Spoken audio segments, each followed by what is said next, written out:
ओम गण गणपतये नमः। राधे राधे मेरे प्यारे भाइयों बहनों माताओं व बंधुओं, संस्कार की बातें चैनल में आपका स्वागत है।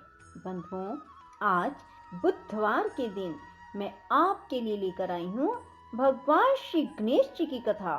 बंधुओं, भगवान श्री गणेश जी को बुधवार अति प्रिय है, अर्थात बुधवार के दिन गणेश जी की पूजा का बहुत महत्व है। जो मनुष्य भी बुधवार के दिन गणेश जी की कथाओं को सुनते हैं, गणेश जी के स्तोत्र सुनते हैं, गणेश जी के 108 नाम सुनते हैं, गणेश जी को दूर्वा चढ़ाते हैं और गणेश जी को लड्डू चढ़ाते हैं, उन पर गणेश जी की असीम कृपा बरसती रहती है।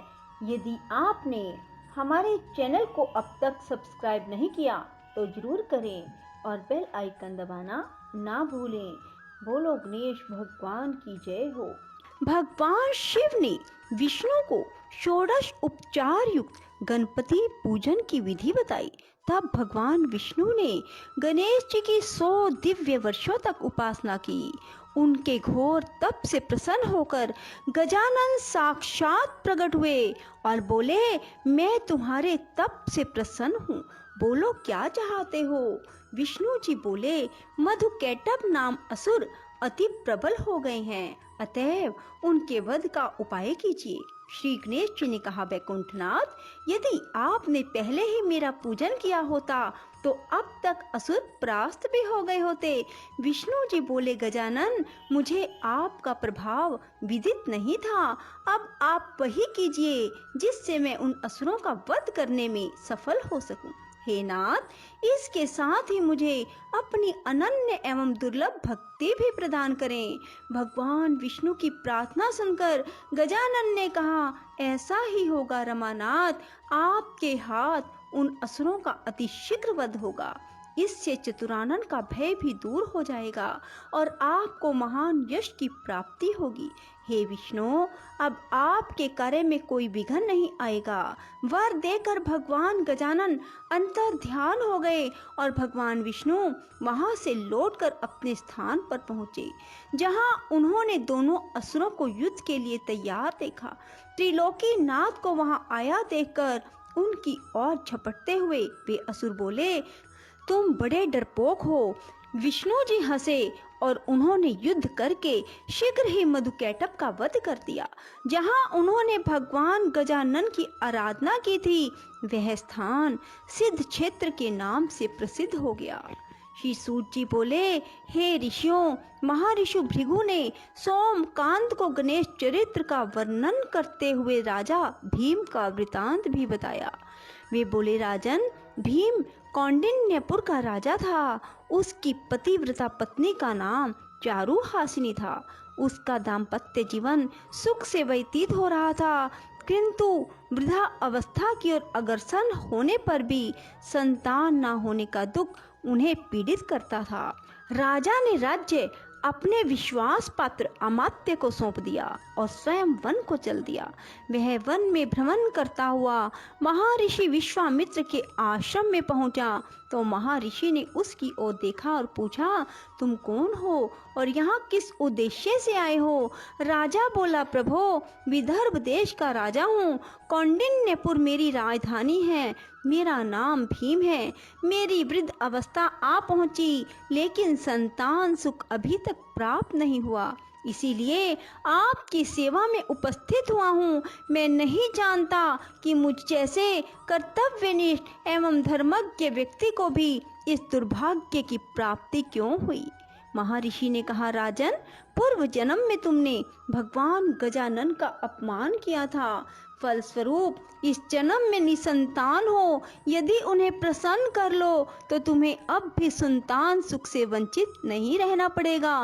राजा ने पूर्व जन्म के वृतांत की जिज्ञासा व्यक्त की तो महर्षि विश्वामित्र बोले, महाराज, तुम्हारे कुल में बहुत पहले भीम नाम का एक अन्य प्रतापी राजा हुआ था।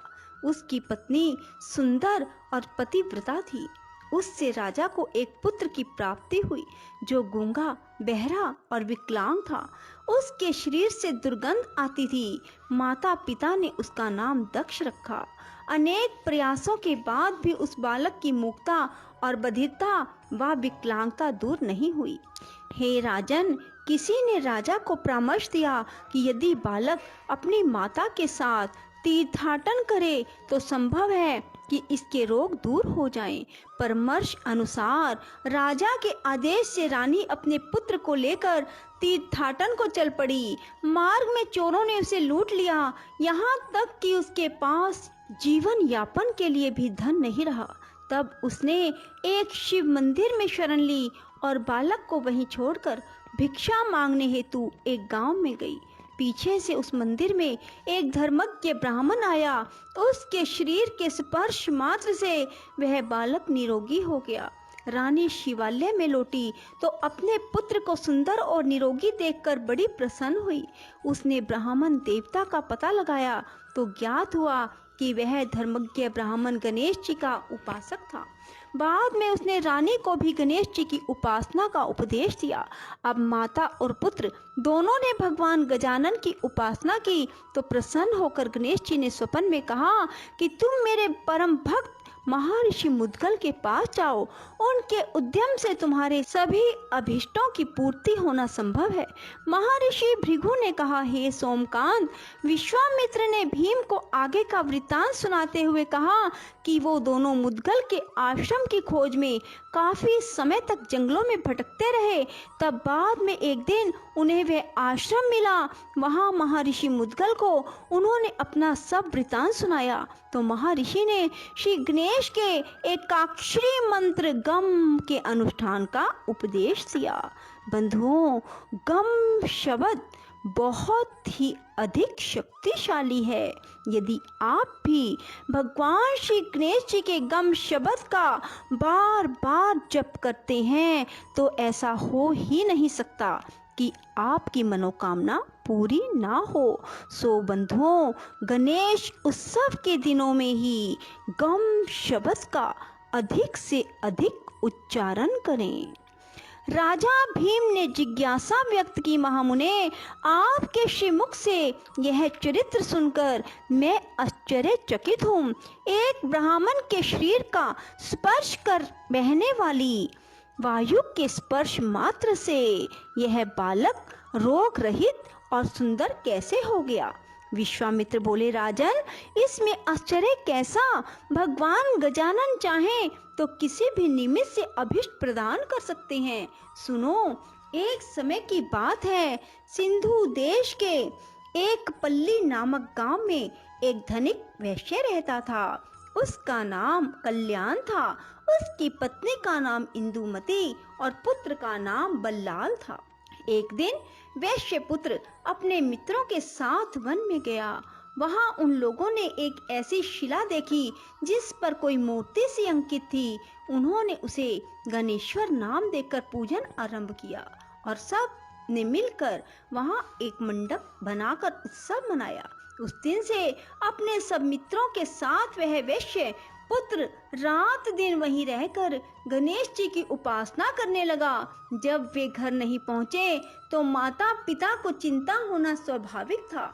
वे उन्हें ढूंढते हुए उस जंगल में आए और सब बालकों को उपासना आदि में लगे देखकर उनके माता पिता आदि ने कल्याण से कहा, कल्याण, तुम्हारे पुत्र ने हमारे बालकों को भी पागल बना दिया है, जो अरण्य में पड़ी हुई शिला का पूजन आराधन कर रहे हैं। इसलिए तुम अपने पुत्र को रोको, अन्यथा हमें उसके साथ कठोरता का व्यवहार करना पड़ेगा। यह सुनकर कल्याण ने उस मंडप को गिरा दिया और अपने पुत्र को मारने लगा। उसने उस गणेश शिला को उठाकर दूर फेंका और सब बालकों को वहां से भगा दिया। महर्षि विश्वामित्र बोले, हे राजन, इससे वैश्य पुत्र बल्लाल को मानसिक पीड़ा हुई। उसने पिता से हाथ जोड़कर निवेदन किया, पिताजी, आप भले ही मुझे दंडित करें, लेकिन उन सर्वात्मा भगवान गणाध्यक्ष का अपमान ना करें। वे अपने भक्तों के सभी विघ्नों का हरण करने वाले व कल्याणकारी देव हैं। उनके समान अन्य कोई बड़ा देव नहीं है। वैश्य ने क्रोधावेश में कहा, मूर्ख, इस पत्थर को सर्वात्मा कहता है। देखूंगा तेरा गणाध्यक्ष तेरे विघ्नों को किस प्रकार दूर करता है। कल्याण अपने पुत्र को एक पेड़ से दृढ़ता पूर्वक बांधकर बोला, अब भी अपनी भूल स्वीकार कर ले और गणेश की भक्ति छोड़कर अपने कार्य में लग जा। किंतु पुत्र ने पिता की बात स्वीकार नहीं की, वह उसे गाली देता हुआ चला गया। बालक को अपने पिता की निष्ठुरता पर क्रोध आ गया और उसने पिता को शाप दे डाला, तुमने मुझे इस निर्जन वन में अकेला ही निर्दयता पूर्वक बांधकर छोड़ दिया है। फलस्वरूप तुम बहरे, गूंगे, अंधे और विकलांग होगे। काफी समय व्यतीत होने व वृक्ष से बंधा रहने के कारण बालक थक गया। रस्सी के बंधन उसके कोमल अंगों में चुभ गए। इससे अत्यंत पीड़ित होकर वह भगवान गजानन को पुकारने लगा और अंत में उनकी ओर से भी निराश हो गया तो उसने आत्मघात करने का निश्चय किया। वह वृक्ष से ही सिर फोड़ने लगा। वह बालक पीड़ा और निराशा के कारण रोता हुआ बोला, विघ्नेश, आपके भगत पर ऐसा महान संकट है और आप सुनते ही नहीं। पता नहीं आप कहीं हैं भी या नहीं। यदि हैं तो फिर आते क्यों नहीं। तभी उसने देखा कि सामने से एक ब्राह्मण आ रहा है। उसने तुरंत बालक के बंधन खोले और सिर पर हाथ फेरते हुए कहा, बस तुम्हारी पुकार सुनते ही तो मैं यहाँ आ गया हूँ। तुमने पिता को जो शाप दिया है वह सत्य होगा और यह स्थान तुम्हारे नाम पर बल्लाल विनायक के नाम से प्रसिद्ध हो जाएगा। इधर कल्याण का शरीर उसी समय से रोगग्रस्त हो गया। उससे दुर्गंध आने लगी। वह बहरा, गूंगा, विकलांग हो गया। उसकी दशा देखकर पत्नी को बहुत दुख हुआ। वह पुत्र को देखने के लिए अरण्य में गई तो वहां उसे गणेश्वर के पूजन में लगा देखा। इससे उसके मन में बड़ी प्रसन्नता हुई। उसने पुत्र से कहा कि पुत्र, यह तो तू बड़ा शुभ कार्य कर रहा है, परंतु तेरे पिता की दशा बहुत दयनीय हो गई है। उन्हें भी चलकर देख ले। वत्स, माता पिता की आज्ञा मानना भी पुत्र का परम कर्तव्य है। बल्लाल ने उसी प्रकार शांति पूर्वक बैठे रहकर कहा, माता, संसारिक माता पिता तो अनित्य हैं, यथार्थ माता पिता तो भगवान गणेश्वर ही हैं, जिनकी मैंने शरण ली है। इन्हीं भगवान का निरादर करने के कारण पिताजी की ऐसी दशा प्राप्त हुई है। पिताजी को ऐसी दशा प्राप्त हुई है। उनकी सेवा करना तुम्हारा भी तो कर्तव्य है, क्योंकि पत्नी के लिए पति की सेवा ही सर्वोपरि है। माता ने कहा, पुत्र, अपने जन्मदाता पिता को शाप से विमुक्त कर दो। मैं तुमसे विनय करती हूँ। यह सुनकर बल्लाल ने कहा, माता, मैं तो अब कुछ भी नहीं कर सकता। अगले जन्म में तुम एक राजा की महारानी बनोगी, किंतु तुम्हारा पुत्र गूंगा, बहरा, विकलांग और दुर्गंध युक्त होगा। उसके कारण तुम्हारा पति उस पुत्र के साथ तुम्हें भी घर से निकाल देगा। फिर एक शिवालय में एक गणपति भगत ब्राह्मण के स्पर्श से तुम्हारे दक्ष नामक पुत्र का शरीर निरोग और सुंदर हो जाएगा। हे राजन, यह समस्त घटना चक्र उसी वाणी के अनुसार घटित हुआ था। बोलो श्री गणेश जी भगवान की जय।